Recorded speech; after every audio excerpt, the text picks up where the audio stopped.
My name is Angelique. I just graduated from college and am a newbie at my job.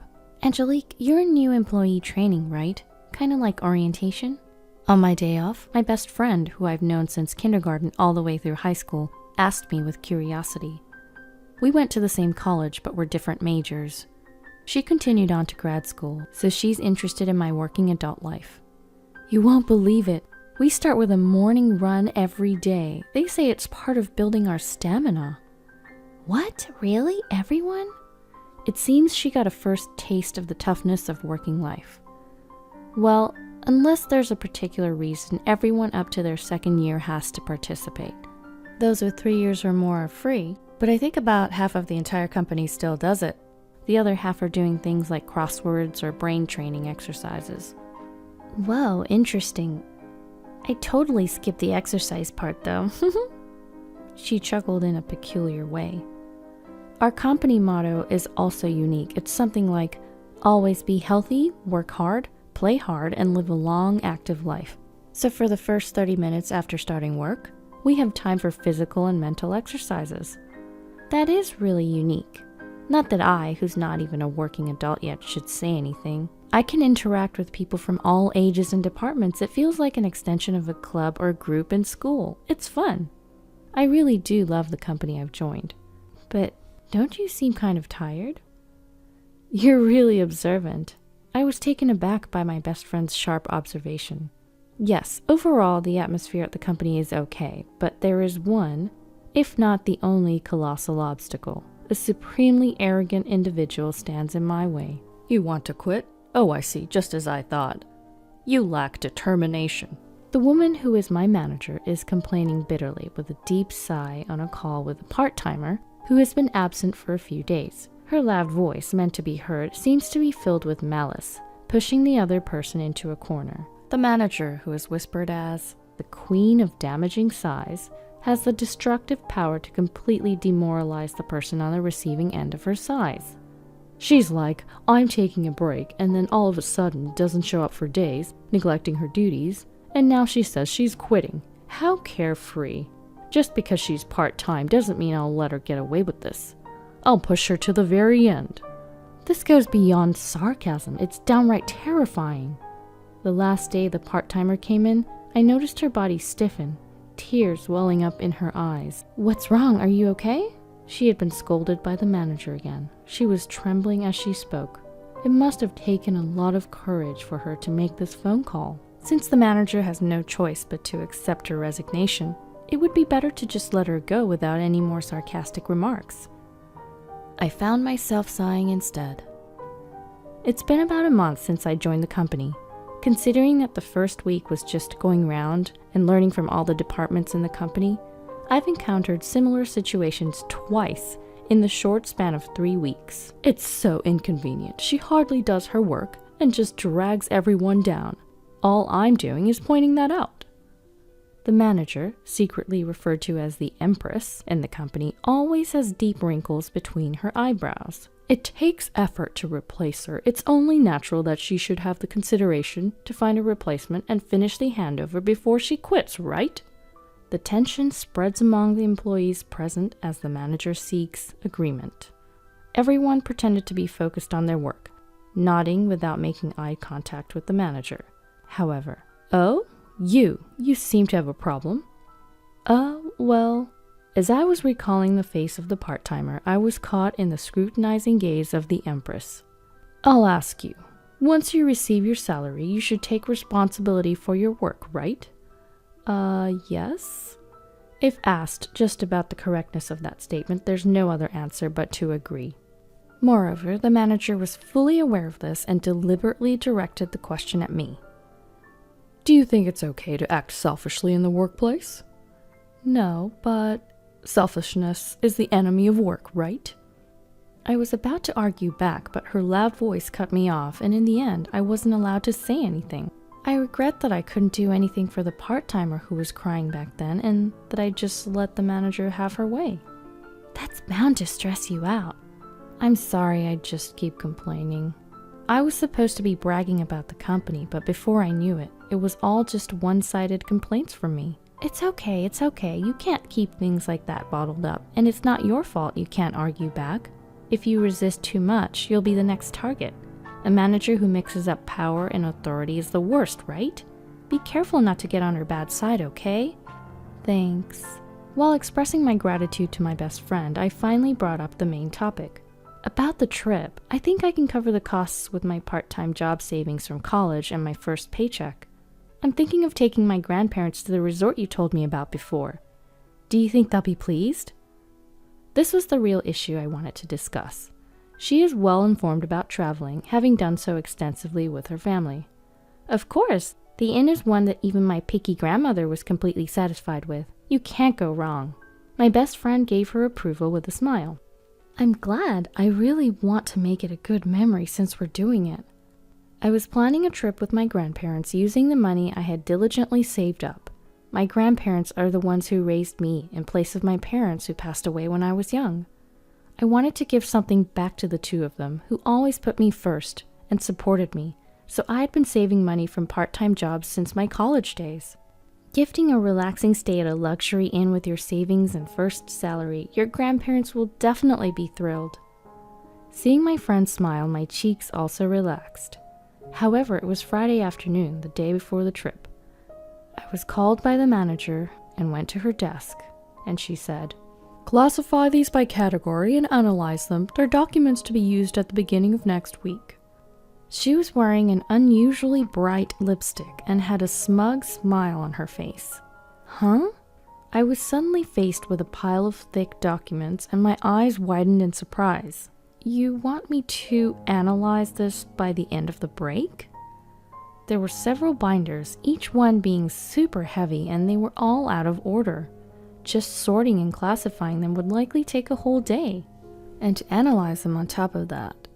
To my confusion, the manager said with a victorious air, "I'm glad you understand my orders. You've been ignoring instructions recently, you see."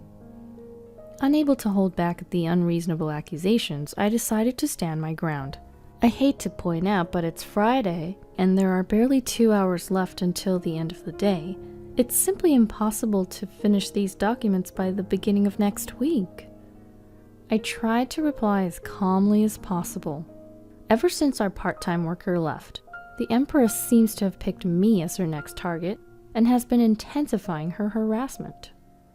Excluding me from office memos, issuing wrong instructions, and then blaming me for misunderstanding. On top of that, she piles on an unmanageable amount of work that clashes with my long-awaited vacation. It seemed like my objections didn't bother the manager at all. "You're going to use it at the beginning of the week, right? It's fine if you come in over the weekend to finish it. Oh, and just to let you know, these documents are confidential, so don't take them home." Please wait a second. I tried to argue, but the manager said, "I have a meeting soon, and I'm leaving directly from here today," leaving a pile of documents on the desk and walking out. The next day as planned, I was under the traveling sky with my grandparents. Seeing my stifle yawn after yawn, my grandparents worried. "Are you okay, staying up all night and then going on a trip? Maybe we should have canceled."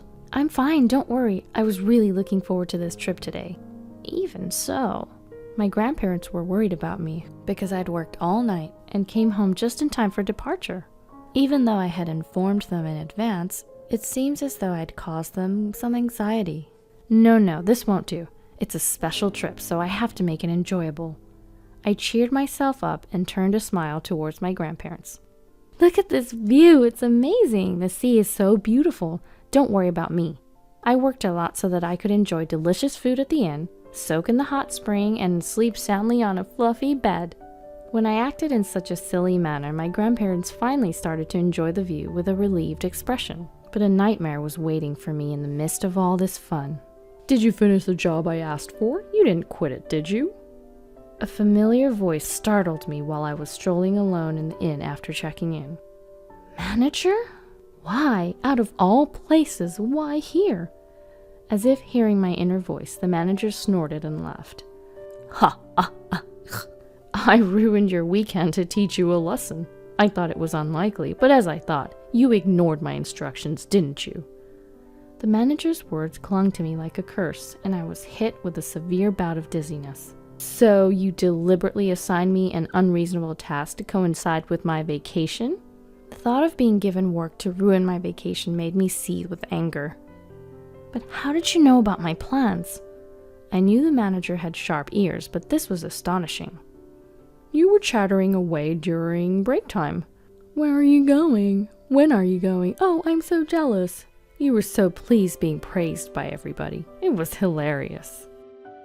Eavesdropping. You're the one who was talking loudly. Realizing that my innocuous chats with colleagues were being carefully listened to, I felt a chill. Besides, I'm surprised. This inn is too good for you. Excuse me? As I tilted my head in confusion, the manager did her typical, Huh? You don't get it. It's an eyesore to see commoners wandering around. Look, there's a rundown inn next door that's more your style. I don't understand what you mean. I know you find me an eyesore, but the rest is just insults and harassment, right? Just when my anger was about to boil over, that's when it happened. Is that what this is about? A voice of support came from behind me. Grandpa and Grandma too. My grandparents, whom I thought were drinking tea in the room, were standing behind me. Judging from their expressions, they must have heard almost all of my conversation with the manager. This is... I hurriedly tried to explain, but my grandfather cut me off and spoke to the manager. Nice to meet you. I'm Angelique's grandfather and have been her guardian for many years. Perhaps it's quicker to tell you that I'm the honorary chairman of the trading company that was discussing a deal with your company the other day. At those words, the manager's face turned pale. What? The honorary chairman of the industry? But your name is different from this employee's. Yes, she goes by her maternal family name. Otherwise, she would be viewed differently as a member of a famous company's founding family, right? I don't want my precious granddaughter to have a tough time at the company where she works. I am terribly sorry. I had no idea. The manager's face turned even paler. Do you think ignorance excuses rudeness? What? Oh, no, In contrast to my grandfather's calm demeanor, the manager was sweating profusely and frozen in place. I'm afraid I'll have to ask you to relay a message to your company's CEO. I'm not interested in doing business with a company that has a manager like you. Well, wait a minute, please! Ignoring the manager's shrieking voice, my grandfather continued. My granddaughter joined a company with a great motto: stay healthy, work hard, play hard, and live a long life. I thought the existence of quirky managers was necessary for the growth of the company. But your personality and behavior are harmful, he concluded. If you disagree with what I say, you can ignore it or spread bad rumors about me. My granddaughter has been recording all of this with her camera. Let's see whose side the world is on. Then he left the scene. As my grandfather said, I had been recording from the beginning of the trip, with a camera hanging around my neck to capture memories with my grandparents. I had forgotten, but the camera was still rolling at that moment. The manager, trembling, tried to cling to my grandfather, but was bluntly told, It's too late now, and collapsed on the spot. Wait a minute, can't you do something to help? After being coldly brushed off by my grandfather, the manager surprisingly turned to me for help. I refuse. You always say there's nothing a newbie like me can do. I gave back my manager the sarcasm she gave me just the other day. I managed to keep my anger in check and even managed to flash a smile. Yeah, I could probably be an actress too, I thought to myself. Then, at the start of the week at work, there was an issue with the manager. The executive who leads the running club was standing tall in our department since the morning. Our company creed is to be a company that practices living healthily, working well, playing well, and living a long life. We welcome hard work, but that doesn't mean forcing people to work. Especially not if it compromises their physical and mental health. Executives who dump unreasonable amounts of work on their subordinates are merely showing their lack of managerial skills. The managing director's voice echoed throughout the floor. Excuse me? The manager, seemingly taken aback by being attacked first thing in the morning, was about to ask something calmly while clenching her fist. But the executive said, Here we have the time cards from last Friday to today.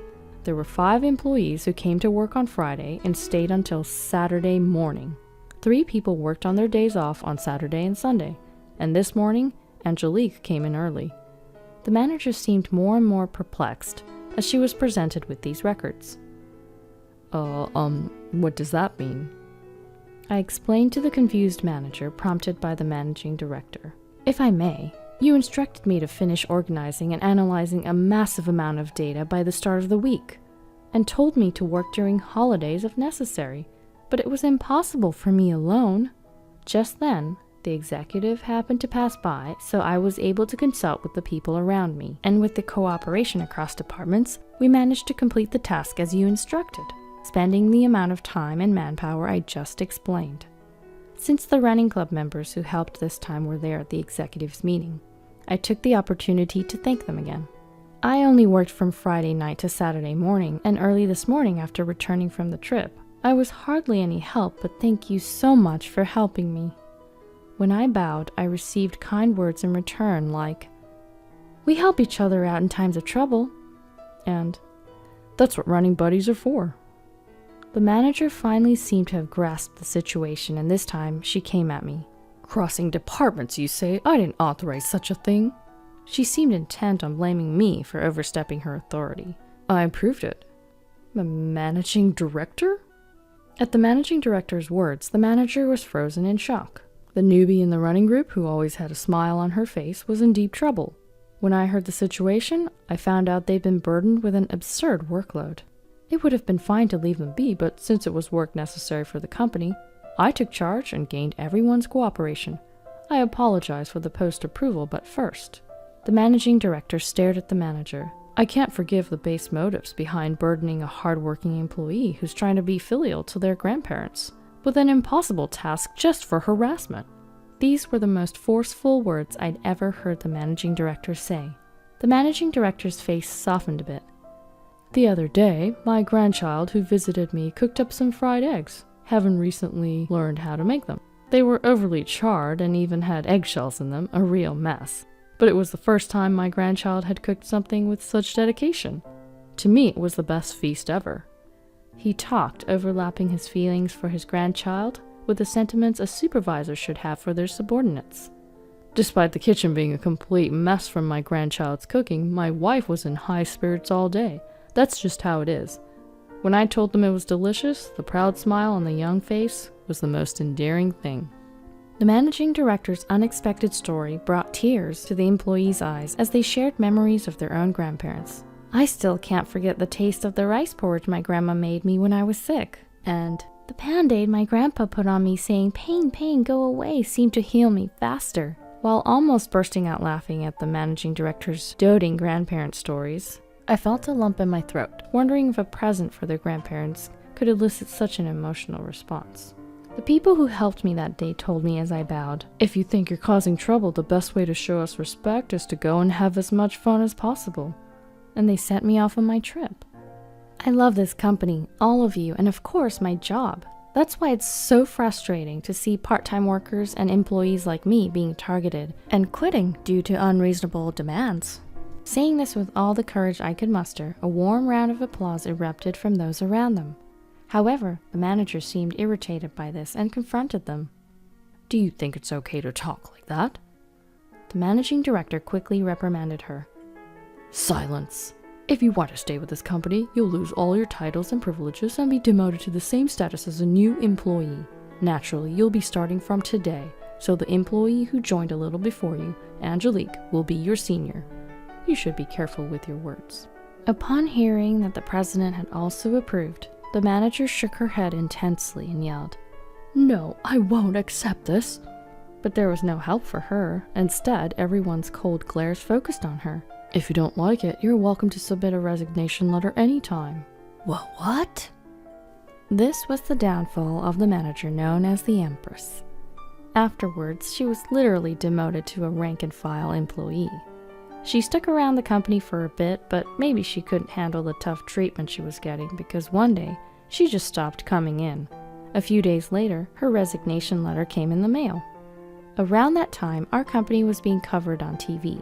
The show, titled Morning Exercise Bonds Beyond Titles, was aired, and they even talked about me and my grandparents. I heard later that the viewers loved our company rule: don't tolerate unfairness. The unjust female manager remained anonymous, but the clients clearly knew who she was. Rumor is that she doesn't stand a chance of finding a job in the same industry again. Meanwhile, our company was able to do business with my grandfather's company without any problem. Working with relatives can be a bit embarrassing, but it also keeps me on my toes. Plus, I've become even more popular within the company due to my legendary showdown with the female manager. Whoa, you're so motivated. I want to work with you once I finish graduate school, my best friend recently told me. I'm hoping that'll happen too. I've started saving again because I want to travel with my grandparents without any worries this time. It'll take time since all I can do is save bit by bit, but just sit tight, Grandma and Grandpa. I'm going to continue to cherish my precious time from here on out.